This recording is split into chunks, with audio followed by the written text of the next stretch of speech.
एक समय की बात है, गौतम बुद्ध अपने आवास के बाहर ध्यान में लिपटे हुए थे। उनके चारों ओर शांति और समाधि का वातावरण बना हुआ था। उनके चारों ओर उनके शिष्य भक्ति और आदर से बैठे थे। उनकी ध्यान की शक्ति से चित्त शुद्ध और अंतर्दृष्टि की अवस्था में आनंदित थे।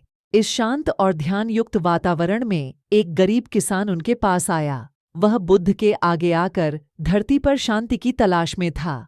किसान ने अपनी मुश्किलें बताते हुए कहा, ओ महाराज, मेरा क्या होगा? मेरे खेतों में पानी की कमी है और मेरी समस्या का कोई समाधान नहीं है। बुद्ध ने उसकी बात सुनी और उसे आशीर्वाद दिया। फिर उन्होंने उसे अपने पास बैठने को कहा और उससे कहा, बेटा, तुम्हारी समस्या को समझने के लिए मैं तुम्हारे साथ हूँ, पर समाधान के लिए तुम्हें अपने मन की गहराई में जाना होगा। बुद्ध ने उससे ध्यान मुद्रा में बैठने का सुझाव दिया और उससे अपने मन को शांत करने के लिए ध्यान करने का आदेश दिया। कुछ दिनों बाद किसान वापस आया। उसने बताया कि उसने अपने मन को शांत किया और उसने अपने समस्या का समाधान खुद ही ढूंढ लिया। उसने अपने खेतों में उसी पानी को प्रयोग किया और उसके खेत अब फलने फूलने लगे। इस कहानी से हमें यह सीखने को मिलता है कि जीवन में शांति, संतुलन और समय का महत्व होता है। जब हम अपने मन को शांत करते हैं और ध्यान में लिप्त होते हैं, तो हमें समस्याओं का समाधान स्वयं ही मिल जाता है।